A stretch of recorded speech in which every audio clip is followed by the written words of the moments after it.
Okay, I'm about to show you something that will completely change how you see Jurassic World, because everyone knows the Mosasaurus, the stadium, the feeding shows, and the giant lagoon. But there's one line that most people completely ignore or don't even know about, and it suggests something way bigger was going on behind the scenes. Something InGen never showed the public, because that Mosasaurus enclosure wasn't just any old lagoon, it was Lagoon 1. Which raises a simple question. If that was Lagoon 1, where are the others? And what's lurking in these other lagoons? You see, the reference to Lagoon 1 actually comes from Jurassic World Camp Cretaceous, which is canon to the Jurassic franchise. They don't say the lagoon, they say Lagoon 1 numbered. And you only number something if there's more than one. So if there is a Lagoon 1, there is most certainly a Lagoon 2, possibly even a Lagoon 3, and even further than that, an earlier prototype site. But I'm getting ahead of myself, we'll cover all that in just a second. You see, this is where things start to get interesting, because we actually see something that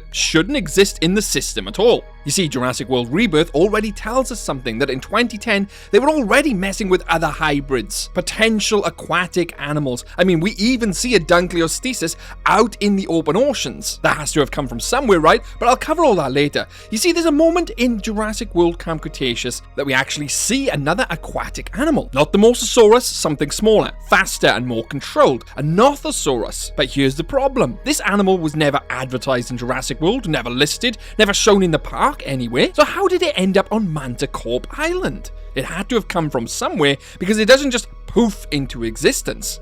So let's take it back to Jurassic World and think how this park was actually built. We know they have massive systems, underground tunnels, maintenance routes connecting the entirety of the island and enclosures. How do I know this? There's a huge underground network shown to us in Camp Cretaceous, which even implies underground train networks. That means it must be absolutely huge. The Nothosaurus had to be picked up from somewhere, and it's my belief, and I'll show some evidence later, that it came from Jurassic World, because something this big suggests something else exists, a secondary aquatic enclosure, away from the public, connected through the maintenance systems, a place where InGen could test species, contain failures, and also store assets that were not ready for display. I mean, where would they have grown that Mosasaurus? You see, Lagoon 1 is the public display tank. It's the attraction and the one they wanted you to see. But here's where things go from interesting to the slightly disturbing here. You see, the Nothosaurus isn't the only missing asset from Jurassic World. There are others, some far more dangerous, and some of them, well, Jurassic World didn't want anyone to see. Let's talk about the most overlooked creature tied to Jurassic World's development.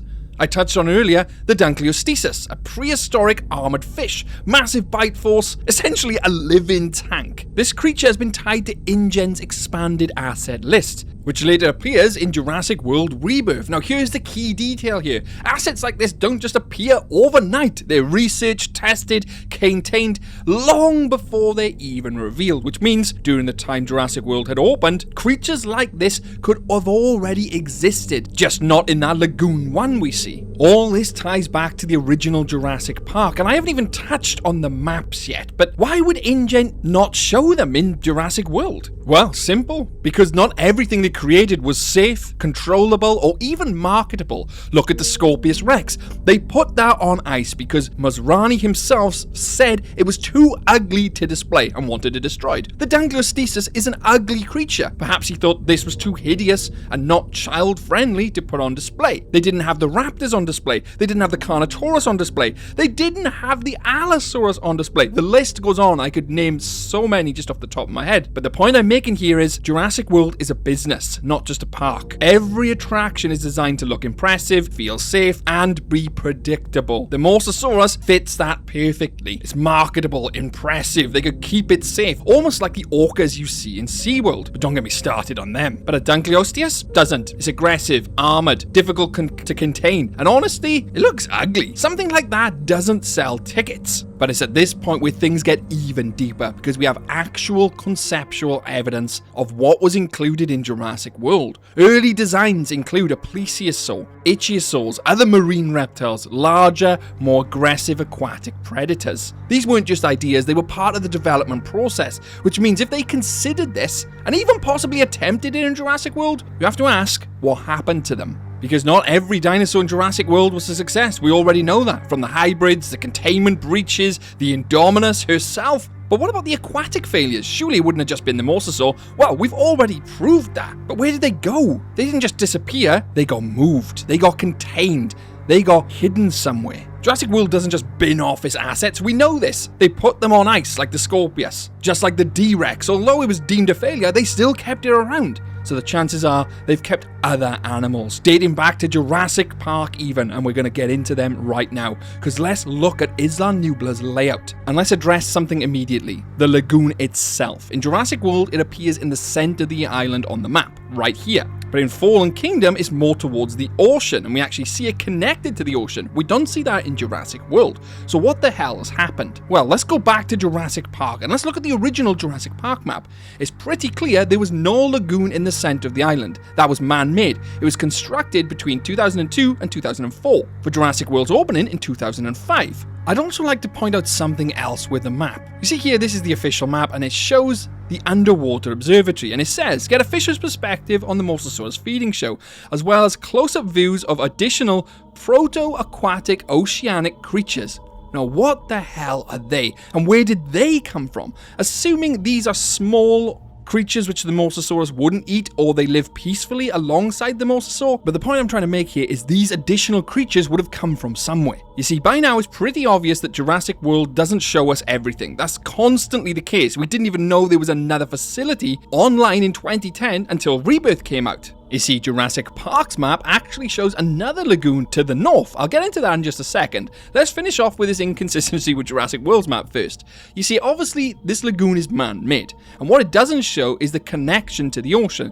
There is a whole waterway system which does connect it to the ocean. We just don't see that too well in Fallen Kingdom. But the northern sector is restricted, is unfinished, less developed, exactly the kind of place you would use that other lagoon we see in Jurassic Park, which suddenly has vanished from the Jurassic World map. I believe is still there. This is Lagoon 2. There's even a reference to another lagoon on the map where you can go Jurassic Lagoon jumping. Now, that clearly isn't over the Mosasaurus lagoon, let me tell you, it's over another lagoon. It's exactly the kind of place you would build the isolated lagoon for experimental enclosures, a containment zone, potentially even connecting this via the underground network. I mean, how else would they transport their assets around? You wouldn't be transporting massive T-Rexes above the park in front of all the guests, would you? No, they'd use their underground Utila corridors, away from the guests, away from the cameras, and away from potential accidents.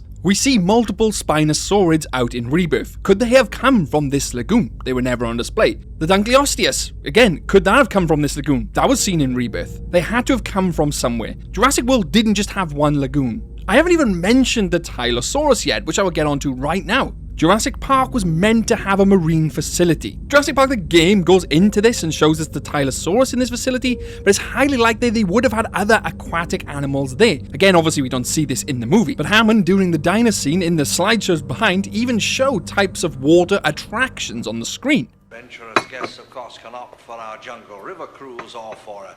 None of these attractions are ready yet, of course, and then other rides will come online 6 or 12 months after that. Absolutely spectacular design, spared no expense. There's an entire extended dialogue piece from the interactive CD-ROM which says about the aquatic facilities. Currently scheduled to be opened to visitors 6 months after the main park, the marine facility will offer more revenue generation opportunities and marketing campaigns. I mean, if they were going to come online a few months after the park had opened, that means they would have had the animals bred somewhere ready to go into this facility.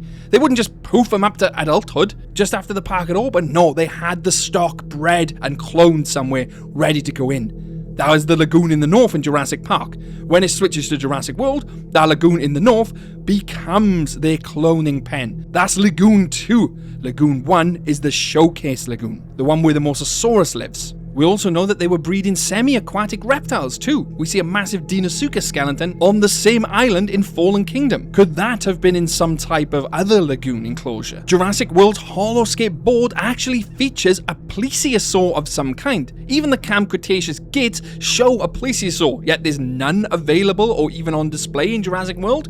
All the evidence points to there being a second lagoon. Because this is where everything comes together. Jurassic World didn't have just Lagoon 1, it had one public lagoon and potentially multiple hidden ones containing the experimental species, dangerous assets, and things that didn't fit the image of the park. So if we were allowed to see what was in Lagoon 1, what about the ones we didn't get to see? Because Lagoon 1 for me was just the beginning, because somewhere on that island there may have been something far worse we didn't get to see, and it's still out there. And if you want to go deeper into what InGen was hiding, you need to watch this next, part of my restricted section series, because once you see some of these, you can't unsee them. Thanks for watching this video to the very end, and a massive thanks to the InGen research members who are on screen now. DVM Wannabe 1018, Mark Kite Gaming, Fallen Zuria, and our Jurassic CEOs, Zarkadian and Joseph Frost Ghosts. Thanks guys. And if you become a member, you get to see videos like this early. But if you came across a Mosasaurus out there in the ocean, could your day go any worse? You bet Jurassic can. Catch you later.